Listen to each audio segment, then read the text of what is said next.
ሰላም እንደምን አላችሁ? ዛሬ ደግሞ አዲስ ነገር ይዤላችሁ መጥቻለሁ። ዛሬ ያመጣሁላችሁ ነገር እንዴት አድርጋችሁ ከኤአይን እየጠየቃችሁ እንዴት እውቀትን እንደምታዳብሩ እነግራችኋለሁ ማለት ነው። በነገራችን ላይ ይሄንን ነገር ስሰጣችሁ እንደ ትልቅ ስጦታ አድርጋችሁ እንድትቀበሉ እንፈልጋለሁ። ምክንያቱም ብዙ ነገር ስለሚሆን ማለት ነው።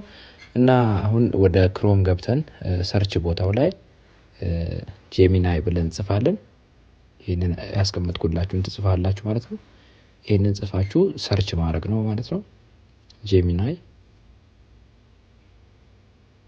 ከዛ ሰርች ስናደርግ ይሄ በመጀመሪያው ላይ ያለው ማለት ነው። ይሄ ማከብላችሁ ይሄንን ነክታችሁ ትገባላችሁ ማለት ነው።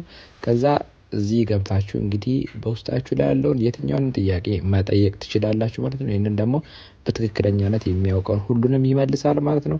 እንግዲህ እዚህ ጋር እንደምታዩት ብዙ ነገሮችን ጽሁፈት እና ብዙ ነገሮችን ያስመርጣችኋል። እናንተ ግን ቀጥታ መጻፍ ትችላላችሁ ማለት ነው። የፈለጋችሁትን ቋንቋ ይችላል፣ እንግሊዘኛ፣ አማርኛ። አሁን ሰርች ባሩ ላይ ሄጄ የፈለኩትን ጽሁፍ በውስጤ ላይ ጥያቄ ያለውን ነገር እጽፋለሁ ማለት ነው። አሁን የምጽፈውን ጥያቄ እንዴት አድርጎ እንደሚመልስልኝ ተመልከቱ።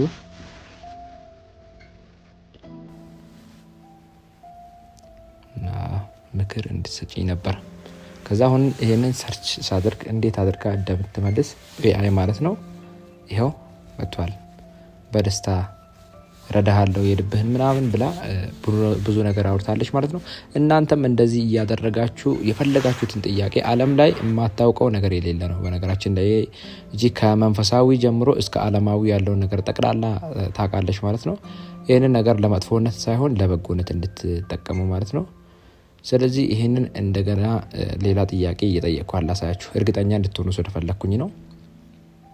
ቪዲዮ ከረዘመ እንግዲህ ይቅርታ፣ ይህንን በጣም እንድትረዱ ስለፈለኩኝ ነው። እሺ እንግሊዝኛ ከበደኝ ብዬ ጻፍኩላት። ከዛ ይኸው እንግሊዝኛ ቋንቋ መጀመሪያ ላይ ከባድ መስሎ መታየቱ ፍጹም የተለመደ ነገር ነው ምናምን ብላ ይሄንን ሁሉ ጽሁፍ ልካልኛለች ማለት ነው። ከዛ አንድ የመጨረሻ ጥያቄ ጠይቀናት እንግዲህ ምን እንደምትመልስልን እንግዲህ እናያለን ማለት ነው። ተማሪዎችም ለትምህርት የፈለጋችሁ ሰው ቢሮ ላይ መሰሩት የከበዳችሁን ነገር እዚህ መጻፍ ትችላላችሁ። ስለ ስራ ማማከር ስላሉት ስለ ሀሳቦች የሆነ ነገር እርግጠኛ መሆን ምናምን ከፈለጋችሁ ዓለም ላይ ማን ሀብታም ነው እንደዛ አይነት ነገሮችን መጠየቅ ትችላላችሁ። እና አሁን ቀለል ያለ ስራ በ10,000 ብር የሚጀመሩትን እስቲ ጠቁሚኝ ምናምን እላታለሁ ማለት ነው። ምን እንደምትመልስልኝ እስቲ አብረን እንይ።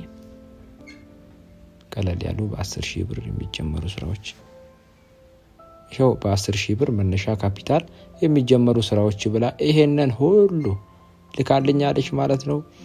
እንግዲህ የሚያስከፍል አይደለም፣ በነፃ ነው። ክሮም አፕሊኬሽን ላይ ገብታችሁ ጄሚናይ ብላችሁ ሰርች አድርጋችሁ እነዚህን ማግኘት ትችላላችሁ ማለት ነው።